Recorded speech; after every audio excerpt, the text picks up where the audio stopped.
Mark Callahan had never feared death. He was the kind of man who paid his taxes early, changed his smoke detector batteries every 6 months, and went to the doctor once a year, even when he wasn't sick. He believed in logic, routine, and the quiet, predictable rhythm of suburban life. So when he first dreamed of the cemetery, he didn't think much of it. People had strange dreams all the time, some product of stress or a half-remembered movie scene buried deep in the subconscious. But it wasn't just the dream that disturbed him. It was the way it returned. And changed. At first he found himself in a forest. He didn't know how he'd gotten there.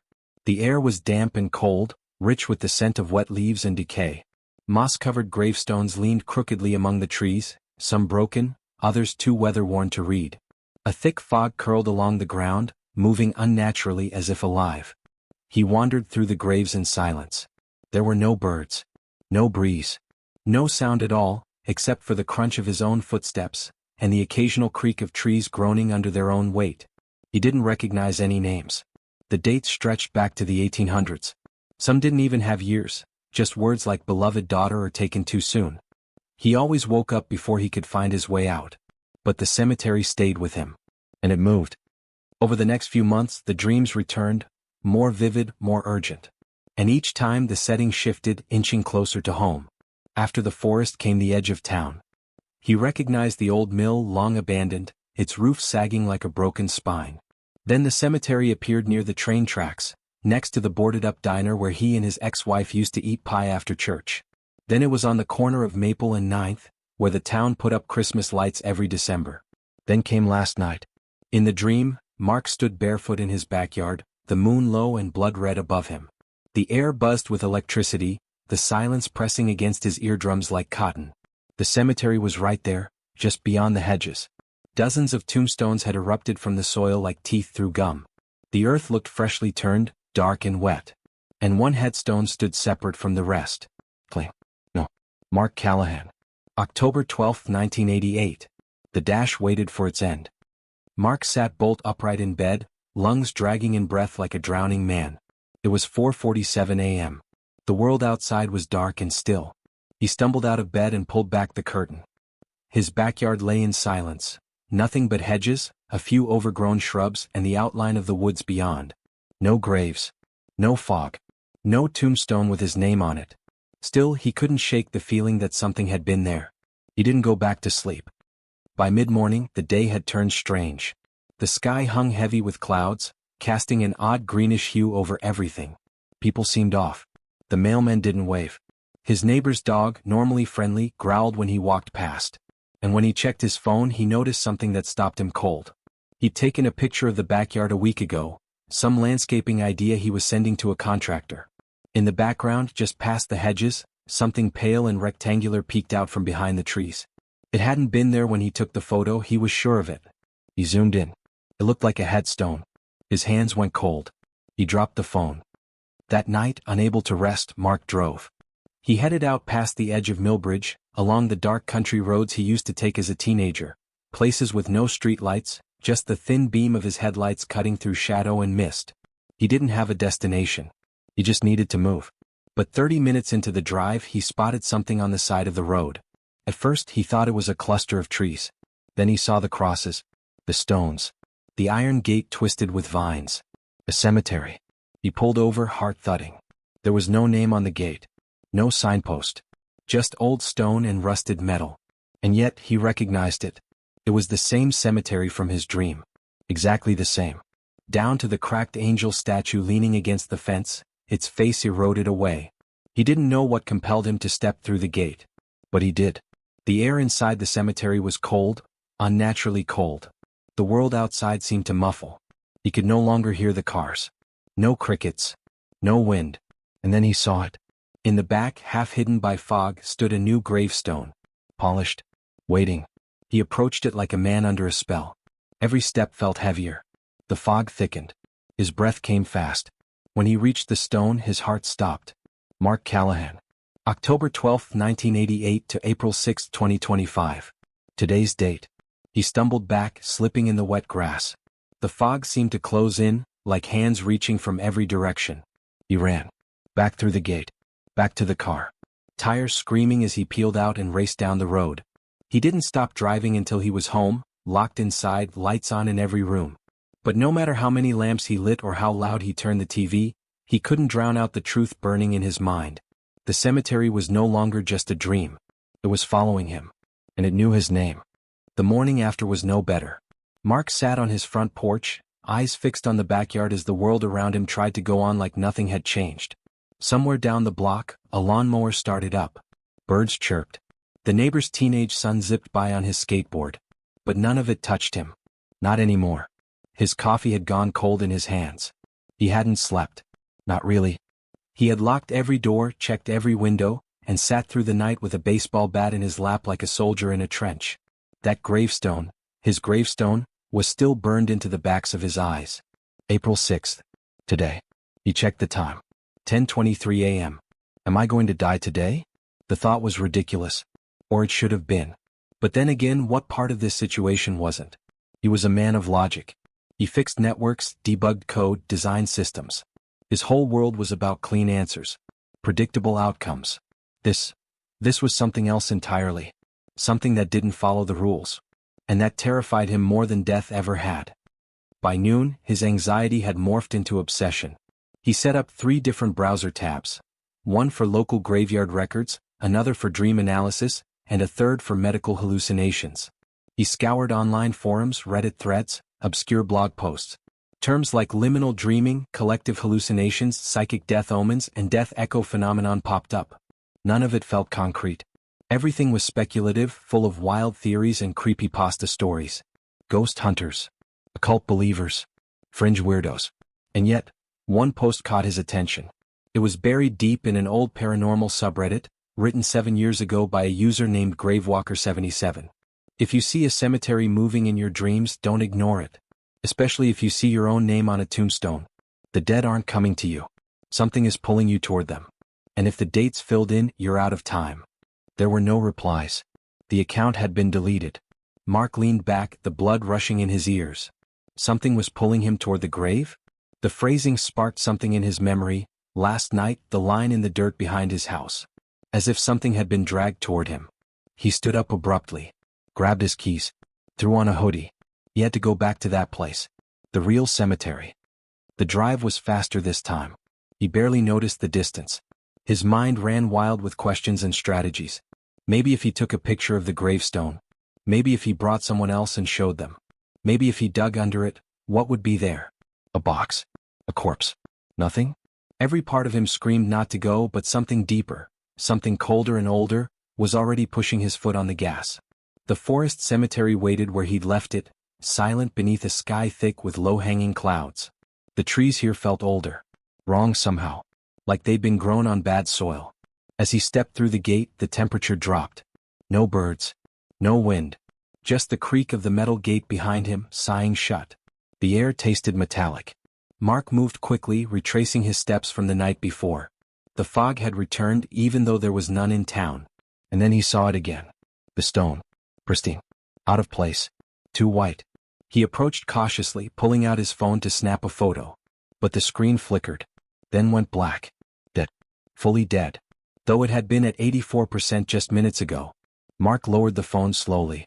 The hair on the back of his neck stood on end. He took another step.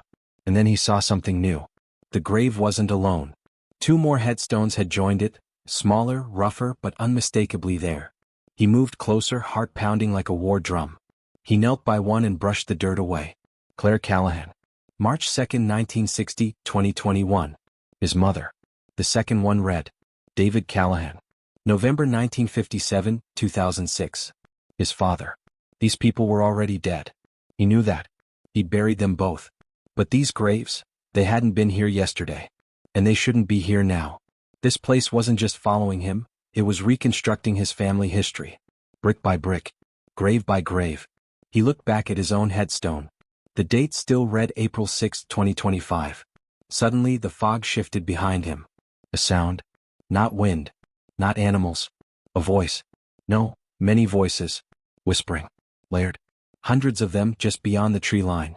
His breath caught. He turned toward the sound. Nothing. Just trees. Fog. And then, movement. Between the trunks, something tall and thin. Human-shaped. But not human. Mark backed away slowly, heart hammering. The whispers grew louder, like a chorus being dragged through static. He ran. Branches whipped his face. The gate clanged behind him as he burst back onto the road, lungs burning, vision swimming. He didn't stop until he was back in the car, hands trembling on the wheel. He looked at the time. 2:31 p.m. He hadn't died. Yet. Back home, Mark locked the doors again, but this time he went further. Salt at the windows. Mirrors covered. A drawer full of old Catholic tokens his mother once kept, all out now. He didn't believe in it. Not really. But today? Today belief was optional. Survival was not. That night he sat down and began to write. A journal entry. A record. A list of names. Dreams. Locations. Details. If this thing was real, and it was, then he needed to think like an engineer. Map it. Track it. Control what he could. Even if he didn't survive the night, someone had to know what happened. Someone had to know about the moving graveyard. And the thing that lived inside it. The notebook sat open on Mark's kitchen table, its pages a chaotic sprawl of notes, questions, and half-sketched symbols. He hadn't left the house in over 24 hours. His eyes were bloodshot, shoulders hunched from hours of leaning over his notes. Cups of cold coffee and half-eaten toast formed a sad barricade around him. He had always believed that any mystery, no matter how strange, had a pattern, a logic, something to be understood. That belief was the only thing keeping him from losing his mind. He flipped the notebook to a fresh page and wrote, "The graveyard moves. Appears in dreams first. Then reality. Always gets closer. Gravestone appears with name plus death date. Voices. Fog. Shadows in the trees. Time of death predicted? Purpose unknown." He circled the last line. If the cemetery was following him, it had to have a reason. Nothing moved without a destination. Was it simply hunting him? Or was it inviting him? That thought chilled him to the bone. He checked the time, 4:44 p.m. Still alive. He turned back to his laptop and reopened the Reddit post from Gravewalker77. The account was still gone. No other posts. No activity. But someone had seen what he was seeing. And if there was one, there had to be more. So he posted. Title: Has anyone seen a graveyard in their dreams that moves closer every night? He described the dream. The movement. The headstone with his name. The date. He hit post and stared at the screen. Waiting. Minutes passed. Then an hour. Nothing. He got up, paced the kitchen, poured another cup of coffee, ignored the shaking in his hands. Finally, ping. A message. Username, Gideon North 13. Subject, you need to leave. Now. Mark stared at the message, heart thudding. He clicked into the profile. It was bare. No photo, no details. But there was a location. Coldwater, West Virginia. Another message came seconds later. I saw the cemetery too. 10 years ago. Mine stopped moving. But I had to do something awful to make it stop. If you want to understand what's happening, come find me. Don't wait. And don't trust what talks to you in the fog. Mark sat still for a long time. Coldwater. He never heard of it. He opened a map. It was about 3 hours north of Millbridge. A forgotten mountain town surrounded by deep woods and narrow roads. Every rational instinct in his body screamed to stay put. Hide. Lock the doors and pretend none of this was real. But he couldn't.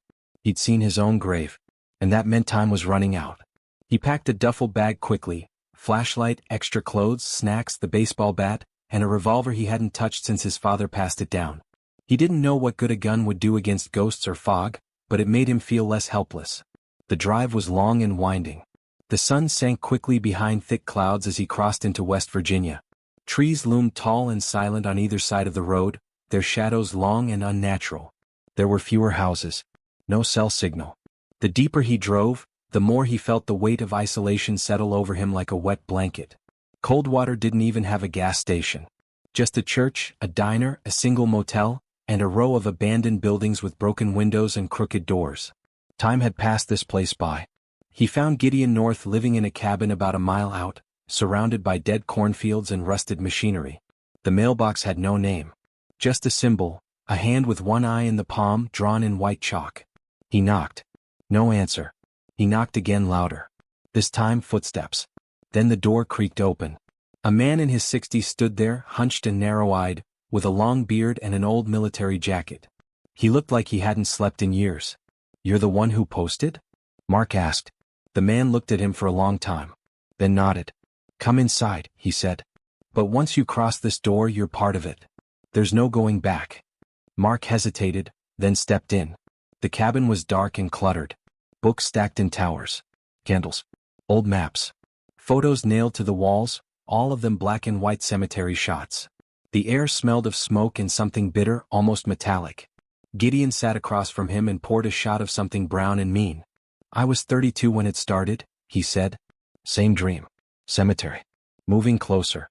Only difference? Mine spoke to me. Mark leaned forward. Spoke. Gideon nodded slowly. Not in words. In memories. I'd wake up and remember things I'd never lived. Wars I'd never fought. Children I never had. Like the graves were trying to fill me up with something that wasn't mine. He paused, took the shot, grimaced. They feed on time, he said. On fate. Once your name's carved, it means you're chosen. Marked. What did you do to stop it? The old man didn't answer at first. He stood and pulled something from a locked drawer. A photo. Faded. In it, Gideon stood with a young woman, his wife maybe? She was smiling. His arm was around her. I brought someone else to the grave, he said quietly. Someone I loved. Mark stared. You think this is a haunting, Gideon said. It's not. It's a bargain. The graveyard moves toward you. Unless you give it someone else to move toward instead. Mark stood abruptly, nausea rising in his throat. You're saying I have to, what, sacrifice someone? Gideon looked him in the eye. I'm saying you have days, not weeks. And every night you wait, it gets closer. Louder. Hungrier. No. Mark grabbed his bag. There has to be another way. If there is, Gideon said, I never found it. Mark walked out, heart pounding, ears ringing. The sky was darker now. The wind howled. Somewhere behind him, the trees whispered his name. He didn't stop driving until he saw the lights of Millbridge again. When he got home, he went straight to the backyard. And froze. There, just past the hedges, was a new grave. It wasn't his this time. It was Emma Delaney, his ex-wife. Alive. But not for long. The cemetery had changed its approach. It wasn't just marking him anymore. It was choosing targets. And now he wasn't the only one in danger. End of chapter 3. Mark didn't sleep. The clock on the kitchen wall ticked in the silence like a reminder of the seconds slipping away, every one closer to his inevitable end. He stood in the kitchen, staring at the half-open window, his mind a jumble of thoughts. Emma. He hadn't thought of her in years. They divorced after a long, bitter fight, a war that neither side had won. But she was still a person. A living, breathing person. And now she was tied to this curse. The grave in the backyard had haunted him since he found it. He hadn't dared get closer. It was too real. Too tangible. Too wrong. He could see it clearly from the window, its jagged edges and rough lettering on the stone. The same sense of inevitability had settled in his chest. This wasn't a dream anymore. The cemetery wasn't just coming for him. It was going after everyone connected to him. The fear was almost suffocating. It had been 4 days since he'd returned from Coldwater. 4 days of frantic searching, of looking through every available piece of information, of trying to figure out how to stop this thing before it was too late. And yet, the grave in his backyard grew more real every day. Its inscription seemed to glow in the pale light of dawn. He hadn't told Emma about it. He couldn't. How could he explain any of this to her? She'd think he was crazy, or worse, she'd think he was trying to drag her into whatever nightmare he'd found himself in. But Gideon's words echoed in his mind. The cemetery moves toward you. Unless you give it someone else to move toward instead. He needed to find a way out. But how? It was late afternoon when he drove over to Emma's apartment. He hadn't seen her in over 2 years. When they split, they'd agreed to stay out of each other's lives. But now things had changed. It wasn't just him anymore. It was her too. Mark stood in front of her door for several moments before knocking, his knuckles cold against the wood. He wasn't sure what he was going to say. It wasn't like there was a good way to break this kind of news. The door creaked open and there she was. She looked the same, slightly older, more worn down, but still Emma. Her eyes widened as she saw him, her face hardening. Mark? She frowned, arms crossed. What the hell are you doing here? I need to talk to you, he said, his voice hoarse. He didn't know how to phrase it, how to make her understand. It's about the dreams. And about the graveyard. Emma's brow furrowed. What the hell are you talking about? Have you lost your mind? I haven't lost my mind, Mark said quickly. I don't know how to explain this, but the dreams I've been having? They're real. I'm not just losing it, Emma. I swear. It's following me. The cemetery. The moves. And it's coming for you too. She stared at him, then shook her head, a small laugh escaping her lips. Jesus. I knew you were a little off the rails, but this is insane. Please, Mark said, his voice desperate. You have to believe me. I saw your grave. It's already in the cemetery. Right now. I can't stop it on my own. It's getting closer every day. Enough. Emma interrupted, her face turning red. You think I'm just going to believe some crazy story about a moving cemetery? Just because you saw a stupid dream? I'm done with this. With you. She slammed the door in his face. Mark stood there, frozen for a moment. Then his phone buzzed in his pocket. It was a message from an unknown number. The cemetery chooses what it needs. You can't run. And you can't hide. It'll keep coming no matter how far you go. But there's a way to stop it. You have to go to where it started. Mark's heart raced as he read the message. It was from a number he didn't recognize, but the words hit him like a punch in the gut. He stared at the screen, hands trembling. Where it started. What did that mean? Where had this curse come from? Was it tied to something in his past? To the town of Millbridge? He had to know. He had to find the source no matter what it took. Mark didn't waste any time. He left Emma's apartment with his mind set on one thing: finding where the cemetery had started. He'd been to Coldwater. He'd spoken to Gideon. But now he needed to go deeper. He needed answers. And the only place he knew to find them was Millbridge itself. He drove straight to the town's oldest cemetery. The one on the outskirts, past the old church. He hadn't been there since his childhood, but he remembered it, its crumbling headstones, its overgrown weeds. It wasn't much of a tourist attraction. Just a forgotten graveyard, tucked away and ignored by the rest of the world. But Mark had a gut feeling that something here, something about this place, was connected to the cemetery in his dreams. When he arrived, the sun had already dipped below the horizon, casting long shadows over the gravestones. He parked his car in front of the rusted iron gate and stepped out, his breath misting in the cool air. The cemetery was eerily quiet. The wind didn't move the trees. There was no sound except for his own footsteps crunching on the gravel path. He made his way to the oldest part of the cemetery, where the stones were worn down by time, and the names had long since faded. He ran his hand over the moss-covered surface of one stone, trying to make out the illegible writing. And then he saw it. A stone hidden behind an overgrown bush. Newer than the rest. Polished. Clean. He stepped closer, his heart thudding in his chest. Read. Mary Callahan. January 23, 1845 to October 31, 1880. His grandmother. His great-great-grandmother. The realization hit him like a punch to the stomach. This wasn't just some random cemetery. This was his family cemetery. The Callahan family had been buried here for generations. The same family that had been linked to the moving cemetery.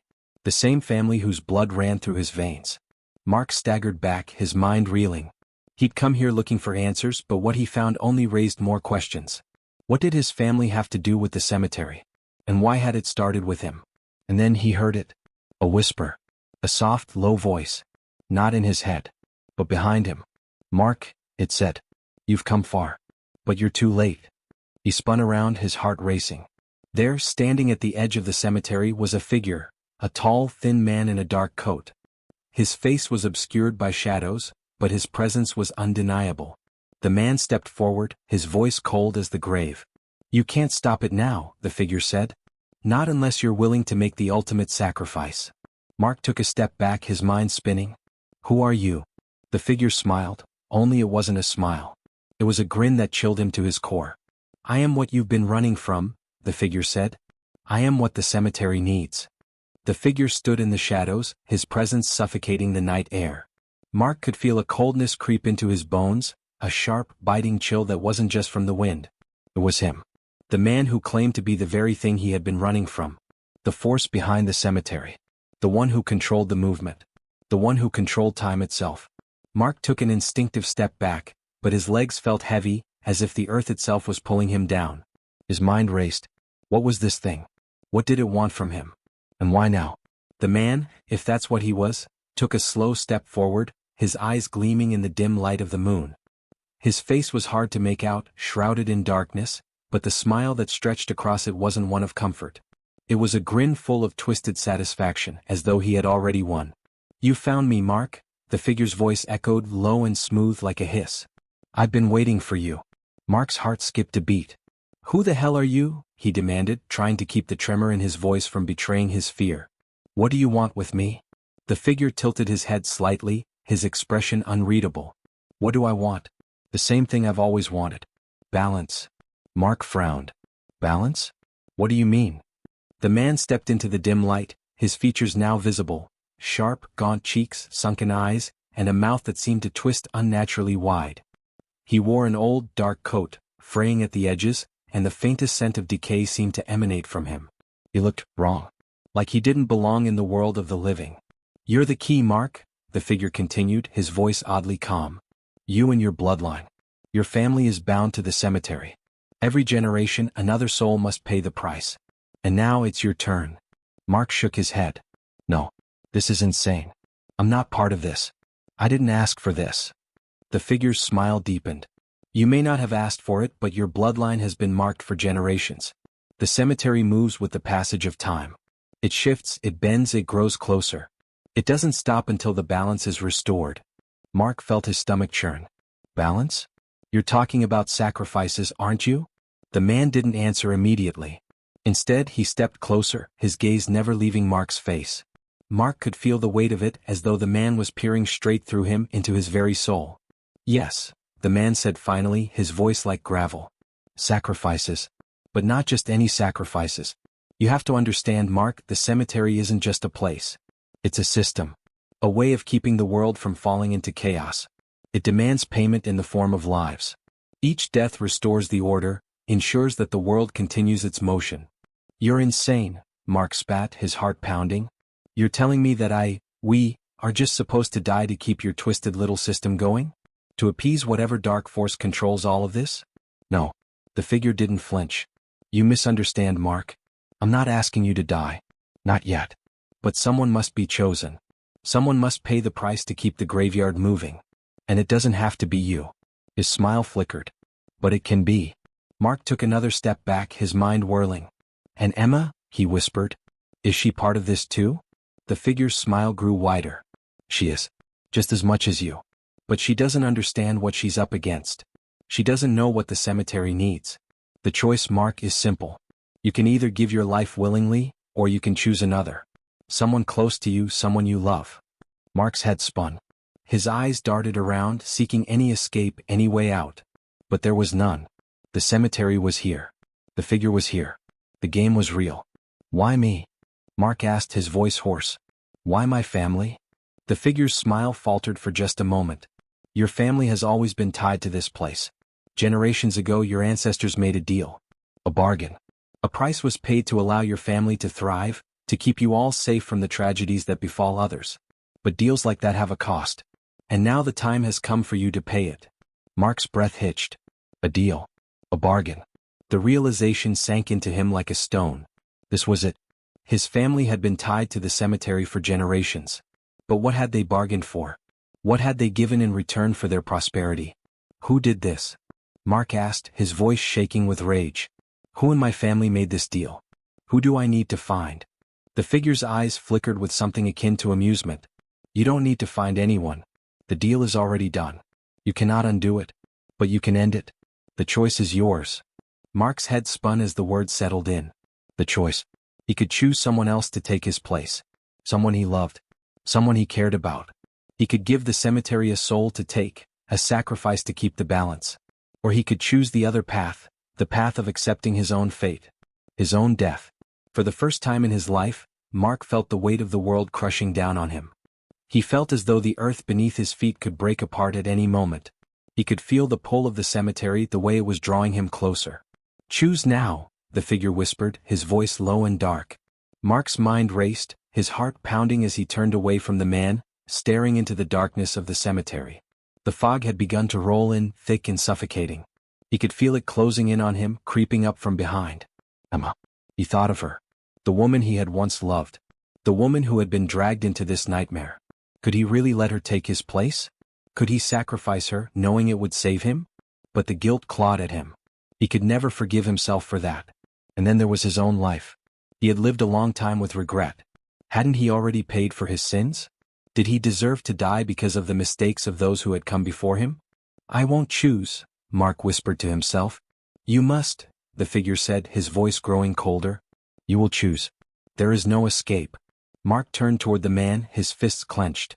I won't choose, he repeated louder this time. I'll fight this. I won't let you win. The figure's smile faded. Then you'll have to live with the consequences of your defiance. But know this, Mark. The cemetery will not stop. It never stops. And when the grave comes for you, it will not be merciful. With that, the figure turned and melted into the fog, disappearing as if he had never been there at all. Mark stood there for what felt like hours, his breath ragged, his body trembling. The cemetery was silent again, but he could feel its presence, lurking just beyond the trees. Waiting. He had made his decision. And now he would have to live with it. But how long could he hold out? How long before the cemetery came for him? The cemetery loomed before him like a living thing, its stones towering in the thickening fog. Mark stood at the edge, his heart racing, his mind a storm of conflicting thoughts. The man in the dark coat had vanished, leaving nothing but the lingering echo of his words. You will choose. There is no escape. Mark had made his decision. He would not succumb to the grave's demands. He could not. The fog swirled around him, suffocating the air, wrapping itself around his body like a tight, invisible coil.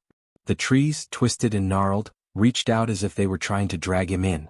The very ground beneath his feet felt alive, as though it were trembling in anticipation.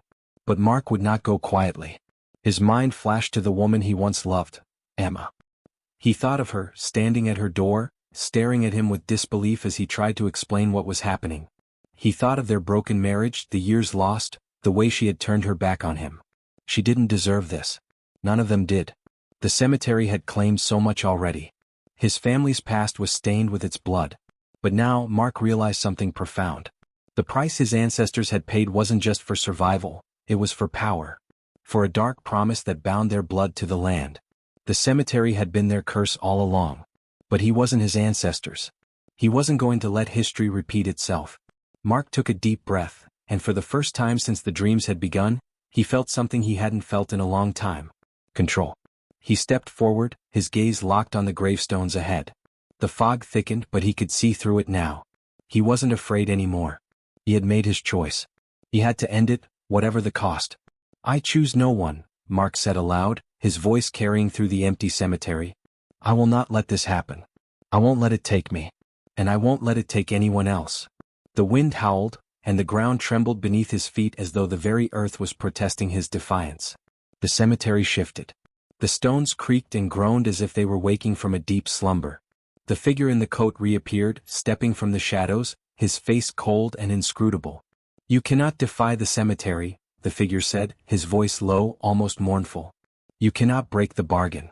I don't care, Mark replied, his voice steady. I'll fight this. I'll fight it with everything I have. You can't make me a part of your sick game. The figure smiled, but it was not the smile of a man who had lost. It was the smile of someone who knew more than Mark did. You cannot fight what you don't understand, Mark. The cemetery is not just a place, it is a force. It is the past, the present, and the future. It is the price paid for life, and it is the price demanded when life is taken. Mark's fists clenched, his body taut with determination. Then I will stand here and face it. If I have to die, I will die on my terms. Not yours. The cemetery seemed to respond, the stones shifting, the earth groaning as though the very ground was angry. But Mark stood tall, unflinching. And then, something extraordinary happened. The figure in the dark coat stepped forward, raising a hand, and Mark braced himself for the inevitable. But instead of a blow, the figure's hand passed through him as though he were nothing but mist. Mark gasped, his breath catching in his throat. The figure wasn't real. It was a manifestation, something created by the cemetery to test him, to push him towards surrender. You were never meant to win, Mark, the figure whispered, its voice fading into the night. But you chose to fight. And that, in itself, is victory. Mark stood there for a moment, stunned. The fog began to lift, the air growing lighter. The graveyard, which had once seemed so alive with malevolent energy, began to settle, its oppressive weight lifting. The ground no longer trembled. The trees stopped reaching for him. The stones, once menacing, seemed less threatening. And in that moment Mark understood. It wasn't the cemetery that needed a sacrifice. It wasn't the cemetery that needed to win. It was him. He had chosen not to succumb, not to give in to the fear, the doubt, the inevitable. By refusing to accept the role it had carved out for him, Mark had taken away its power. The cemetery had no control over him anymore. As the fog cleared completely, Mark saw something that had not been visible before. In the distance across the cemetery there was a small wooden gate. A gate that had always been there, but he had never noticed it before. The gate that led out. Mark walked toward it, every step lighter than the last. As he reached the gate and pushed it open, the cemetery behind him seemed to fade away, its presence no longer felt. He could still hear the echoes of the past, the whispers of the dead, but they were distant now, fading into nothingness. He stepped through the gate and into the world beyond. Epilogue: The Price of Freedom. Mark woke the next morning in his own bed. The sunlight filtered through the curtains, casting soft patterns on the floor. He blinked, disoriented, his heart pounding. Was it over? Had it all been a dream? He stood up slowly, his body aching. But there was a sense of peace he hadn't felt in weeks, a sense of finality. It was done. There was no grave in the backyard. No stone with his name. The cemetery had moved away, like a storm that had passed, leaving only calm behind. He picked up his phone. No new messages. No signs of the strange number that had contacted him.